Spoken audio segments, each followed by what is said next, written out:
Hey, what's up? This is Adam Richmond, and you are listening to STS Radio.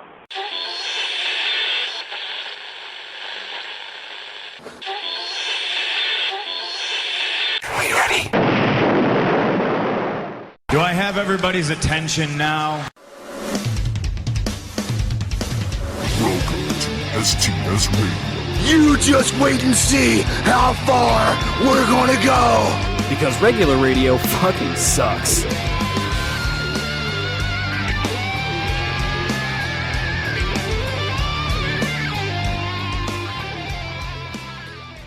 Welcome to STS Radio. My name's Andrew Moss. With me, as always, Bruce Gates. Hey, live in studio. Yeah, man. How about that? Finally. Welcome to Zen Den Studios, sir. Thank you, man. It feels... Hopefully it's more cozy than it was last time you were here. Yeah, There's a bunch of shit all over the place. Yeah, fucking cat hair and Well, I just mean, like, because I'm moving. Well, that as well. But, yeah, you know, fuck it, whatever.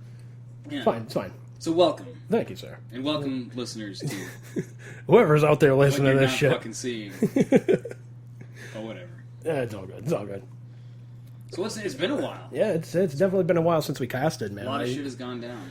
Yeah, a lot of shit. Like I was telling you off the air, man. Like there's some things that I want to talk about, and like the better part of me is just like, you know what? Don't talk about it. The wrong people hear it. Yeah, you're gonna catch a ton of shit for it, and you don't want to be, you don't want to be in trouble with these people. That's the thing with our podcast. Is I've been listening to. I know you're a big Howard Stern fan. Yeah. I've been listening in recent days to some past Howard Stern shit, and his show is very raw. Like very like whatever happens in real life, it goes on the air. Exactly. But what I kind of like about ours is that we do separate some shit so that we're not like airing all of our dirty laundry and shit. Because I think we're not Howard. We're not Howard. Believe me, if I was making Howard's money, oh yeah, hey, guess what happened to me this weekend? Right. But yeah, I mean, like Bruce punched a hooker this weekend. So you're just sitting there like, that guy had it coming. I don't care what anybody says. Well, he did. Oh shit! I pay him, he leaves, and what the hell, man? I thought he was gonna cuddle. No pillow talk on that. Yeah. Where's the love? So yeah, I'm kind of glad that we don't take that kind of route because I think it'd be bad.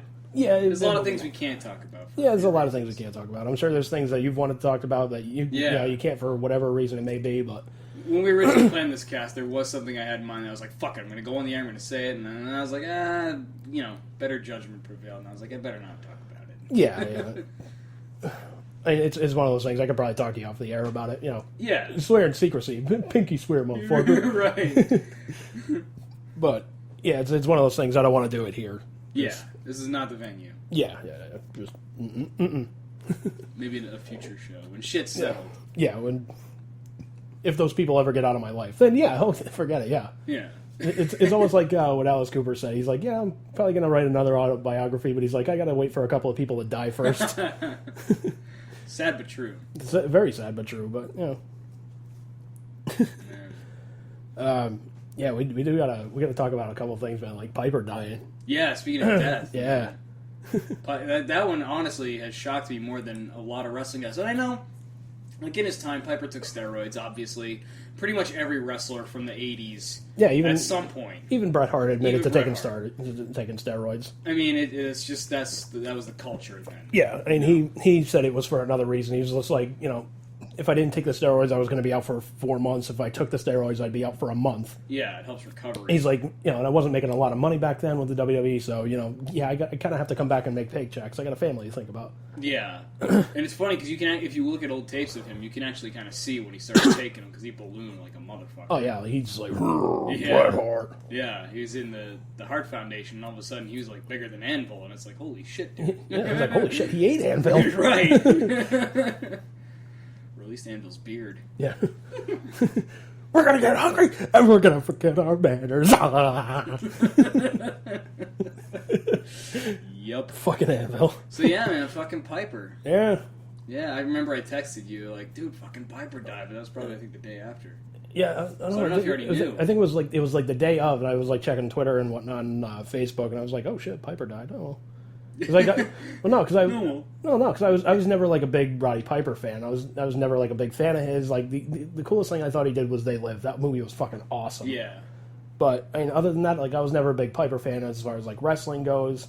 Like I think it was like 6 or 7 years ago when I was down in Vegas. I saw he was doing a show out there. Somebody in somebody's wedding or something like that. Some show that they do down there. I saw he was doing it. I was like, oh shit, Roddy Piper. That's cool. I kept walking. So. Not really a big fan. Not really a big fan. Like I never got to deal with him. I'm not a big fan, but I will say that I do have some fond memories of him. Like I grew up watching wrestling more in like the early '90s. That's really my wheelhouse of wrestling. I was like 9-10 years old in like 91, 92. So it was really like that's when I was watching wrestling. And Piper was kind of, I mean, he was doing stuff, but not like he was fighting Hulk Hogan back in the '80s at like WrestleMania and shit. You know? Yeah. So by the time 92 rolled around, he wasn't really doing much. The most he ever did was he won the Icon strap because Brett was sick or whatever, or had some shit going on or something. Yeah. So he won the Icon strap from the Mountie and then dropped it back to Brett. So they had a couple of good matches actually, those two. But then Piper went to WCW and he had that horrible match. And just died like every other wrestler that went over there. Pretty much. I mean, the problem is, the WCW problem then was they were trying to recreate the WWF from the 80s. So they put Piper and Hogan in a cage together, thinking that was going to be a big match. Meanwhile, you got like Brett versus Shawn in the WWF. It's like no contest. Do you go see two old fucks, or do you go see two new guys? You know, no contest. It really depends. Like if you're a kid and you're like, oh my, or like an older person, it's like, oh my god, I remember Piper and Hogan going at it. You're like, holy shit, that's nostalgic. I want to go see that. And you would get fucking disappointed. Right, because it's like watching two icebergs wrestle. Yeah. You got Hogan, who's got, the 3 moves of death, and then you got Piper, who's just there. Right. I mean, Piper could wrestle. I mean, he was. Funny thing about Piper is he was from Canada. I don't know how many people know that, but he was from Canada, even though he was built from Scotland. And he was pretty close with the Hearts. Yeah. So I got a lot of respect for Piper. I can't say I was a huge fan, but it is interesting. He's one of those characters that... Sort of like Stone Cold. Remember when Stone Cold did a heel turn? And he was supposed to be, like... which time? He was a heel, like, twice at least that I remember of. Well, the first time. Yeah, when they turned him heel and the crowd was, like, still cheering for them. Because they're like, it's Stone Cold. We're not going to not cheer for Stone Cold. Yeah. It's fucking... Like, Piper, the same thing. He was a villain the whole time in his career, basically, but people cheered for him because he was just so goddamn charismatic and funny and good on the mic and whatever that people just cheered for Piper. So he kind of was that, like, before Stone Cold was that. Like, the guy that fans didn't care what his character is, they're going to cheer for him anyway. It's kind of interesting. Kind of. I mean, Brett was kind of like that, in the mid to late 90s when he was more like the, like, he was getting booed everywhere in America, but everywhere in the world he was getting cheered for like a hero. Yeah. So, I mean, he kind of went that route as well, but, like, I don't know, man. I was never a big Piper guy. Yeah. He's one of those that came from an earlier time of wrestling. Yeah. I don't know, man. I don't even know if Canada friggin' acknowledges that. Like, I don't know. We'll just separate ourselves from him. Threw on a kilt. He's not one of us anymore. You decided to be Scottish, eh? Yeah. What a bastard. He did have Scottish heritage. What a bastard, eh? Fuck him. We don't need him, eh? Like, we got guys over there like that in Montreal, but they usually keep it underground. Well, they want to put on a dress. He did some feud when he was wrestling in Canada where, like, he lost, like, a loser leaves town match or something. Yeah. And then he came back, sort of like Hogan did. Remember Hogan did that Mr. USA fucking gimmick? Yeah. He came back as the masked Canadian. And wrestled some matches as the masked Canadian before he was unmasked as Roddy Piper. You're not even a wrestler, eh? You're just a glorified S&M guy. Eh? Get the chains and whips out for him. Oh, man. A tool bag, eh? Do you have any memories of Piper? Or? Any memories of Piper, really? Not even his match with Brett where he the title? No, I don't even remember that. The only real match of his that I remember was, I think it was WrestleMania 25. I think it was him, Jimmy Snuka, and, something Dragon. Steamboat. Yeah, Ricky the Dragon Steamboat with Ric Flair in their corner versus Chris Jericho. Huh. And I mean, Piper... Wait, 4 of them against Jericho? Well, Flair wasn't wrestling. He was just like their manager, quote unquote. But yeah, like, I don't know. Snuka didn't really impress me anymore. But then again, he was a little older, whatever, he cut him some slack. Yeah. Piper didn't impress me either, but, and as soon as, like, Steamboat got in that match, like, you were like, holy shit. Yeah. I got a tape in the other room that I should show you, maybe, if we have time before the match tonight. But you should watch that Icon match between Brett and Piper. It was a good match, and the ending in particular is really good, the way they ended it.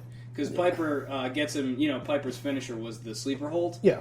So he gets Brett in the sleeper hold, and Brett walks him basically over to the turnbuckle, jumps up, kicks his feet off the turnbuckle, rolls back over him, and pins him. Yeah, and it's the same finish that they did with when Brett first came back against Steve Austin. Yeah, same kind of thing. Yeah, because Austin was doing the $1 Million Dream. Yeah, he got him in the $1 Million Dream, kicked off the turnbuckles, 1, 2, 3. Yeah, because he was like the ringmaster or something. No, he was Stone Cold at that time. Oh, he was at that point? Yeah. Even though he was still doing the $1 Million Dream? Yeah, he was still doing the $1 Million Dream. Oh, weird. Like he didn't really think of the stunner until like Michael Hayes actually made up the stunner for him. And really? I didn't know that. Yeah, little fun fact for you guys out there. Michael fucking P.S. Hayes. Yeah, that guy, Michael P.S. Hayes, the free bird. Shut that fucking guy up, eh? What do you say that? I told you I was watching tapes before you came. One of them was him as Doc Hendricks at the In Your House, and he's in the ring and he's yelling like you can tell he's psyched up, and he's yelling about this match. And Vince on commentary is like, "What I don't understand is why is Doc yelling?" It's like, shut the fuck up, basically. And Lawler was just like, he's excited for the show. Can you blame him, Vince? I told him what to do earlier. Right. He's trying to sell your fucking pay-per-view, Vince. Jesus Christ. What do you think he's doing? But yeah, man, like that was like the only like Piper match that kind of like sticks out in my head. But he had some pretty good ones. Yeah, I don't know. Like his match with Goldust was pretty cool. Oh yeah, the one where they like basically hit him with a car or whatnot. Yeah. I remember that one. Bad. I vaguely remember that one. Yeah. When did you start watching? I don't know, because like I watched it when I was a kid. When I was like 5 years old, I watched it for like a couple of years, and then I kind of grew up a little bit, and I was just like busy with like Little League, and then I couldn't find it on TV anymore. Yeah. And then I started kind of getting back into it in like '96, and like the guy to bring me back into it was Steve Austin. Cold. Yeah, because I saw this guy running around flipping the bird. I'm like, holy shit, this is awesome. I think I started like in the '90s, like probably like right around 1990, because I actually have on tape the 1990 Royal Rumble where Hogan actually won it 2 years in a row, 90 and 91. Yeah. So I was watching from like 1990 through the whole Attitude Era, and I want to say I stopped somewhere around like not long after Owen Hart died, which was 99. Yeah. So probably around like 2000, 2002, 2003, because I remember seeing a lot of like like Rock and Mankind matches or Kurt Angle matches and Stone Cold, like shit like that. Yeah. So that was like the 2000s, but I started like back in the early 90s. Yeah, like I kind of stopped for a little bit between like high school, a little bit. I was still kind of watching it like, as much as I could. I think there was like a year I didn't watch any of it, and then like when I went back to college, and like we were watching with Glove and Toto. Oh yeah. Like they kind of brought me back into it a little bit, and then there was like another period I didn't watch it for a bit because I was like, well, Stone Cold's gone, fucking Mankind's gone. I'm like, I don't know anymore. Whatever. Like, plus at that time I was kind of getting laid a little bit too, so I was like, so fuck wrestling. I was like, wrestling never got me laid. Yeah, it's true. It's true. So, so I just did that, and then fucking, when I started working at the radio station again, the producer was like, hey, we have an extra ticket to go to this wrestling thing. Do you want to go? I'm like, yeah, what the hell? I haven't been to a wrestling event in I don't know fucking how long, but yeah, let's do it. Speaking of not getting laid from wrestling, if you remember, like when we grew up, like nowadays, it's not necessarily uncool.